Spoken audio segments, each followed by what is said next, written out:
Hey, true believers. It's Cole, and for today's episode, I actually had some different stuff planned.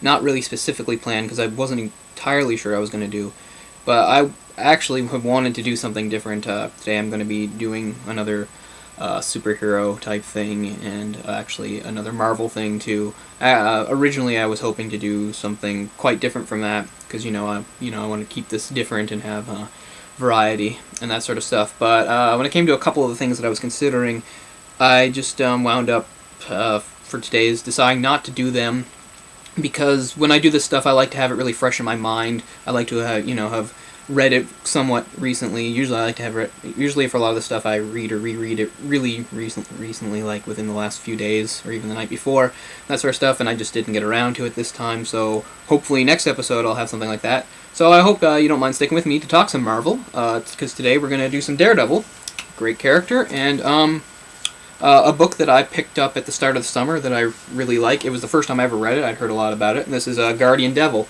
which of course is there he is, Kevin Smith, right? His big arrival in sort of mainstream comics. Everybody knows Kevin Smith, knew he was a big fan of comics, and he was involved in comics and even did his own little View Askew type comics type thing. But I mean, he was a big fan of mainstream type stuff, Marvel, DC, etc.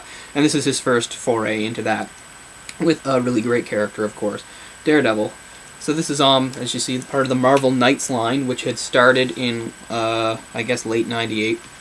The Marvel Knights line was sort of taking some of the darker, more gritty characters and giving them a more adult tone. It wasn't as intense and adult as the Max imprint, but still, that was the idea. Okay, so there's a few things that are different about this edition than I think the trade paperback. One is that there's a newish intro written by Joe Quesada, who of course nowadays is Marvel's current editor-in-chief and has been since 2000. And in this intro, he really credits Kevin Smith with a lot here. Basically, he says that the Marvel Knights line wouldn't have made it without Kevin Smith, that he was the linchpin, it says.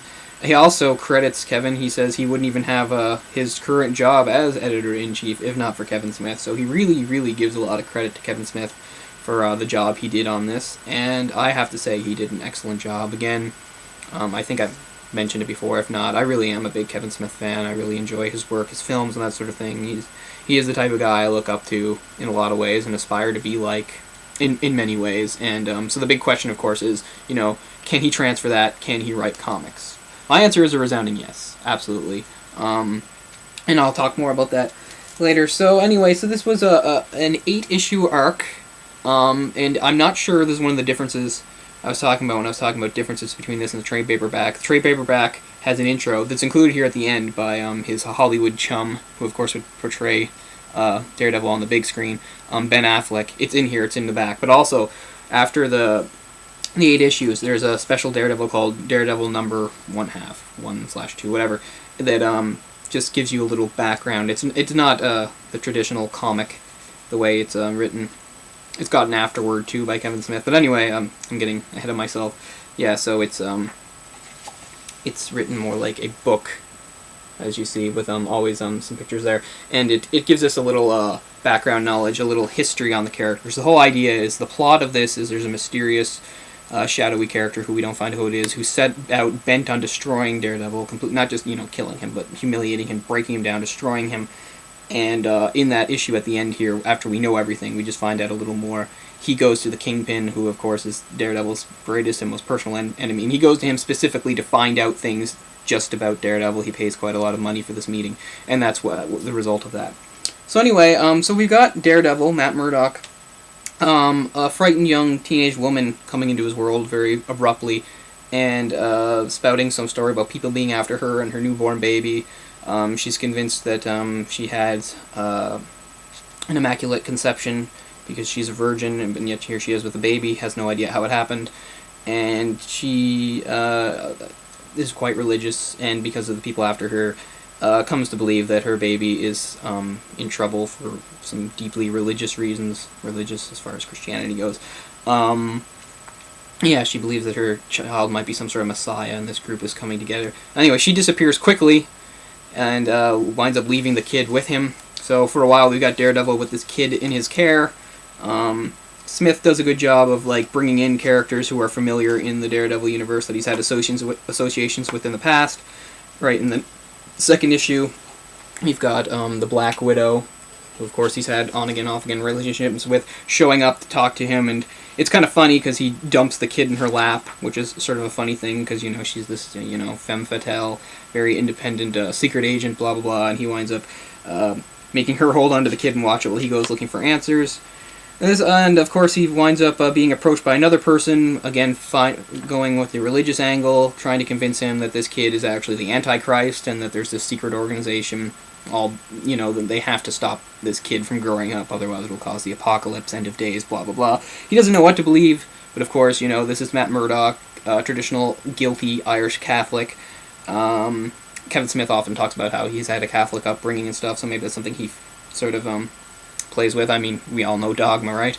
And he plays around with this a little, so you have a little crisis of faith and re-examining his faith and stuff going on here with Daredevil, Matt Murdock. Of course, again, I don't want to not talk about the art. Quesada's art is great. Very crisp art. Very good use of shadows and darks and black, and Daredevil's red against it. Also, we pull in some other characters, which is kind of interesting because of the mystic element to this. He goes looking for answers from the master of mysticism, of course, Doctor Strange, who, in many stories, it's kind of neat to bring it to that level, you know, pulling up a circle to get an answer from a demon, and the demon in question is none other than Mephisto. I really love how he's drawn. Crap, you can't really see him too well, can you? It's too bad about the light, but there he is, and I think he looks great. Readers of Daredevil do know, even though he seems like a very far-removed character from a street-level hero like Daredevil, they actually have a history, so that's kind of neat, and of course he winds up recognizing him.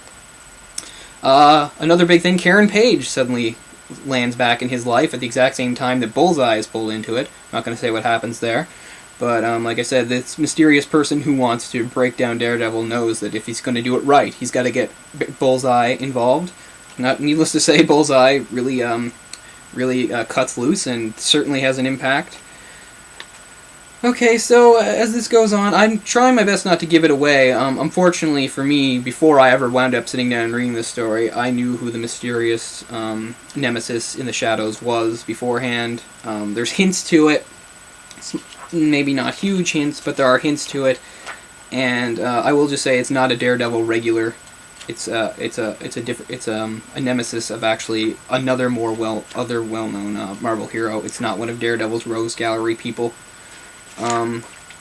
But that's all I'll say, and people can take issue with it and say, you know, maybe they didn't think that was cool, bringing him in, especially considering how it ends, that sort of thing. Maybe people aren't happy with some of the stuff that happened with Karen Page, but I think it's great. I'm really happy with it. I know when I talk about a lot of things, it's difficult possibly to gauge, you know, how high I am on it, and, you know, how good I think it is, whether it's worth reading or something like that. I'll come out and say, I'm not the biggest authority on Daredevil out there, but I'm becoming one, and I really like Daredevil, and I will say this is one of the best Daredevil stories out there, period. I think it's excellent. I'm a big fan of Kevin Smith anyway, so if you know Kevin Smith, he really goes for dialogue. This is a very dialogue-heavy story. We've got a lot of narration in the captions going on, but unlike in a lot of comics, it's not hokey at all. It's very well done. He knows what he's doing. Here's one of the little hints. Like I said, you got Fisk reading about some of the stuff in the paper. I know you can't see that too well, but in that panel there, Fisk actually says, "Touché, I'm sorry, why can't I do this word? Touché, my prestidigitator friend, touché." And then he says, "It's a far cry from a nursing home scam." So, if you're really dialed into the Marvel Universe, you might get something out of that. Or if you have a super awesome vocabulary like me, you know what that means too.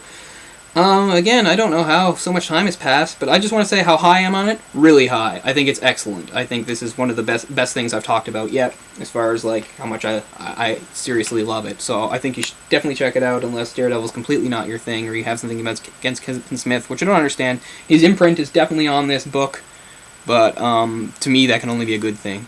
Man, I don't know how so much time has passed so quickly, but thanks a lot. I'll see you next time.